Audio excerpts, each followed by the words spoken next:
बिस्मिल्लाहिर्रहमानिर्रहीम। अस्सलामुअलैकुम। कैसे हैं आप सब? उम्मीद है कि सब चंगे बने होंगे, बहुत खुश होंगे। आज की रेसिपी है रेस्टोरेंट स्टाइल कीमा कढ़ाई की रेसिपी।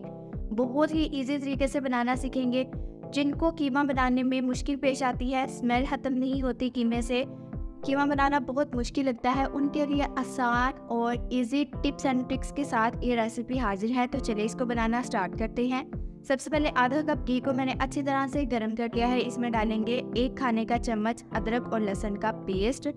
इसको डालने का बेनिफिट ये है कि जो कीमे के अंदर स्मेल होगी वो इसकी वजह से ख़त्म होगी। तो इसको आपने अच्छी तरह से फ्राई कर देना है। बिल्कुल आपने इसको ब्राउन नहीं करना, बस इतना सा जब ये फ्राई हो जाए, इसका कच्चापन दूर हो जाए, तो आपने इसमें ऐड कर देना है प्याज। ये एक मीडियम साइज़ का प्याज लिया है मैंने, मैंने चॉप कट कर लिया है, ये ऐड कर देंगे इसमें।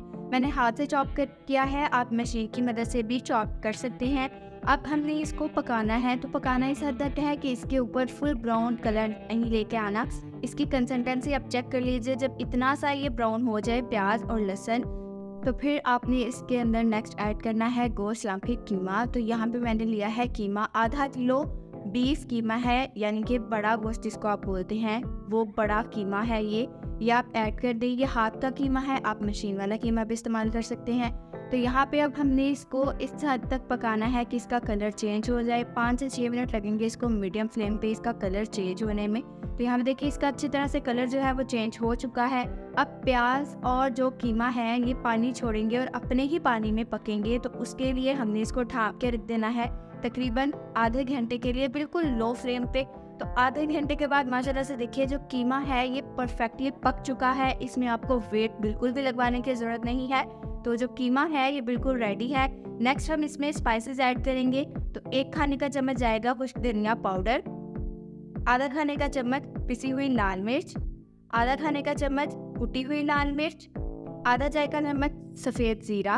और इसको अब हम अच्छी तरह से मिक्स कर लेंगे। नमक हमने अभी इसमें ऐड नहीं करना, नमक को हम एंड पे ऐड करेंगे। तो यहाँ पे इसकी अच्छी तरह से मिक्सिंग हो चुकी है। अब इसमें ऐड करेंगे 2 टमाटर की मैंने बना ली थी पेस्ट, तो ये पेस्ट को ऐड कर देंगे। तो इसकी भुनाई देखिएगा कितनी अच्छी तरह से होगी।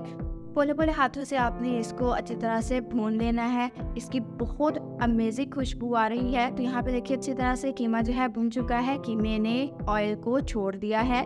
तो इस हिसाब से कीमा अच्छी तरह से भुन चुका है। भुनाई के दौरान ही इसमें डालूंगी आधा चाय का चम्मच कश्मीरी लाल मिर्च। अगर आपके पास ये नहीं है तो आप इसको स्किप कर सकते हैं। इसको अच्छी तरह से मिक्स कर दें। मिक्स करने के बाद एक मेन चीज़ जो है वो इसमें और ऐड करना बाकी है, वो है नींबू का रस। 1 खाने का चम्मच आप इसमें नींबू का रस ऐड कर दीजिए। इससे कीमे की स्मेल भी ख़त्म होगी और टेस्ट भी बहुत अच्छा आएगा। तो आप इसकी चंगी तरह से मिक्सिंग कर देते हैं। मिक्स करने के बाद हम इसमें ऐड करेंगे नमक। तो यहाँ पे मैं 1 खाने का चम्मच नमक ऐड कर रही हूँ, आप टेस्ट के हिसाब से कम या ज़्यादा कर सकते हैं। और आधा खाने का चम्मच मैंने काली मिर्च का पाउडर ऐड किया है।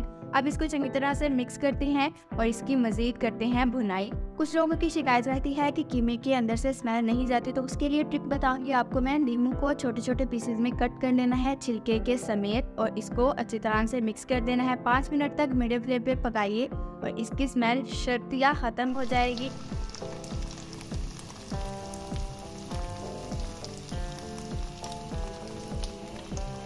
नींबू डालने के बाद भी अगर आपको लगे कि कीमे के अंदर से स्मेल आ रही है, तो आप इसके साथ मज़ीद ऐड कर सकते हैं पुदीने के 4 से 5 पत्ते। उससे भी पुदीने की जो स्मेल है वो ख़त्म हो जाती है। तो फाइनली हमारा जो कीमा है ये बनके बिल्कुल रेडी हो चुका है। इसको डिश आउट कर लेते हैं। फाइनल लुक को आपने मिस नहीं करना, अमेजिंग लुक आई है और बिल्कुल ये ढाबा स्टाइल जो है हमारी कीमा कढ़ाई बन के बिल्कुल रेडी हो चुकी है। तो उम्मीद करती हूँ मेरी पहली रेसिपी की तरह ये रेसिपी भी आपको बहुत अच्छी लगी होगी। अगर अच्छी लगी इसको लाइक कर दें, कमेंट में ज़रूर बताइएगा किस तरह की लगी। जो चैनल में न्यू है वो चैनल को जाते जाते ज़रूर सब्सक्राइब कीजिएगा और इस वीडियो को ज़रूर शेयर भी कीजिएगा। मिलते हैं हम अपनी नेक्स्ट रेसिपी में, तब तक के लिए अपना ख्याल रखिएगा। अल्लाह निगहबान, खुदा हाफिज़।